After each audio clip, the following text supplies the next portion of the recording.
You know, Ron, I'm going to start with you. I tell you, a lot of experts say the video that was produced by Putin, don't take it seriously, even though it looks like the missiles are headed directly for us. But nothing from the president. In fact, let's put up the president's tweet on the Russian missiles coming our way. We know it was, the president must have tweeted about it. Oh, that's right. He didn't say anything about it. Boom, boom. But he did find time to smack around Alec Baldwin this morning. I don't get it. But you cannot possibly be surprised by it. This has been the case since he was running for the campaign. This is clearly who President Trump is. I don't know what to do with the Putin thing, except to say this specifically on this, and to remind us all that Putin and Russia under Putin is actually an enemy of all Americans. Republicans, Democrats, wild-eyed liberals, and wing-nut conservatives, and everybody in between. He is our joint and common enemy.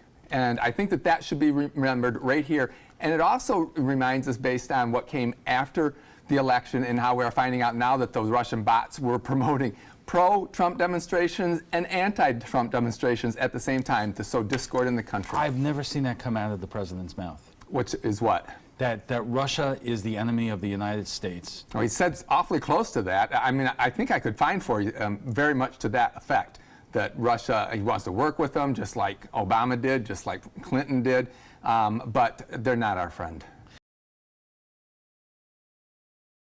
And what the president said earlier this week, and I think we have that soundbite queued up, and we're wondering what, Rod, what you your take of this, but take a look first. I like taking the guns early, like in this crazy man's case that just took place in Florida. He had a lot of firearms. They saw everything. To go to court would have taken a long time. So you could do exactly what you're saying, but take the guns first, go through due process second. And that was Wednesday. That was. Are you good with that? I am not good with that. That's totally unconstitutional. But the context for that is that this is what I've said a lot during the campaign and why I was surprised for much of 2017. I don't think Donald Trump is an ideological conservative at all. I think he has some instincts that are American. Some of those instincts fall in conservative categories. Some of those instincts fall in liberal categories. I think on gun control, he's left of center of America, and you saw that come out right there.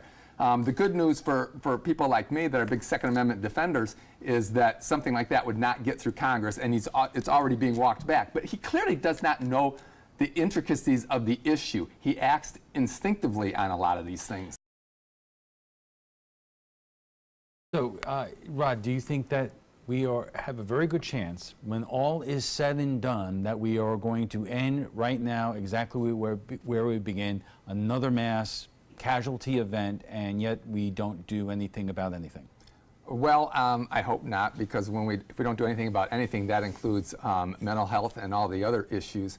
I think the problem is it really was late in the process to try and start a gun legislation bill that was going to be actually large and comprehensive and accomplish something that people would want done, because that really does require a lot more than emotional response. Part of my concerns, however, is that there's been so much energy and focus, so much political pressure brought to bear on legislators, and that they have maybe taken their eyes off some of the other really big issues. And one of those is possibly the opioid crisis, which I suspect has killed a whole lot more people since Parkland than Parkland did in Florida, possibly even teens. That is something that is a rolling crisis. You've done several shows on that. And I hate to see the response to Parkland derail anything with that, because that is something that we have got to get a hold of, and that requires a complex response, including a lot of money. Rod, you look at all these things, and in every administration, Democrat or Republican, people come and go. But do you get concerned that there's just a whole lot of things going on in the White House right now, which is preventing the White House from keeping its eye on whatever ball they're trying to hit? I think so, to a degree I do, yeah, because I think that the Trump administration came in without some of the political experience that others, without the Washington experience of others, and so there was really a pretty steep learning curve, and you saw that, you see that with some of the turnover. The Hope Hicks leaving, she's not exactly a household name, but she is probably the most loyal Trump supporter in his inner circle. She's the last one of the inner circle. She was actually, I think, even though only 29, she was actually a good balancing thing for him.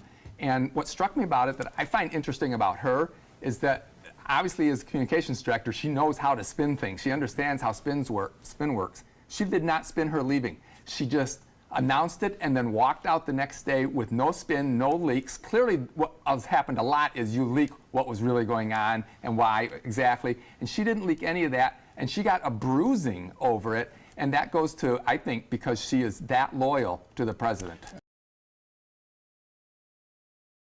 Bring up one more issue, and that is the president's announcement in terms of tariffs on imported steel and aluminum. The president was actually quoted as saying, "Trade wars are good and easy to win." Rod? Yeah, he's wrong. So I'm going to go two here, where I think the president is just dead wrong. But again, this goes back to him not actually being a conservative in a lot of ways. So free trade is just one of the hallmarks of conservatism. And he thinks that unfair trade is what's hurt the steel industry. The steel industry's actually been doing pretty well. And I think there's a general lack of understanding of how trade works and how there's rolling repercussions from tariffs, which have typically been the venue of the left and the Democratic Party because of unions. Notice, unions came out very much in favor of this.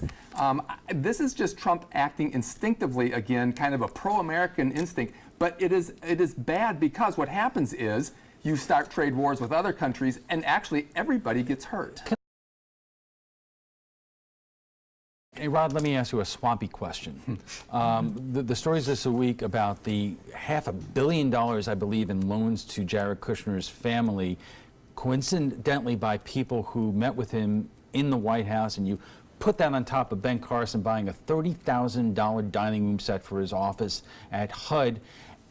And a lot of people are saying, is this the swamp that people, thought the Trumps were going to drain? Right. It's probably not. The Jared situation is the perfect example of why, if you're going to be in that sort of office or position, you need to separate yourself from your business. You can't keep running a business while being in the White House, an advisor like that. The president really didn't separate himself Well, yeah, from no, his the president business. did. I mean, the president did separate himself from that to a lot of people's satisfaction. I'd also like to say in context on the Jared situation and with the security clearance issue, that what got almost no coverage, because apparently it wasn't known, was that Ben Rhodes, the national security advisor for the Obama administration, actually the FBI denied him security clearance at all. And it is unclear to this day how he ended up with security clearance to be in the White House. The Washington Free Beacon of all did that.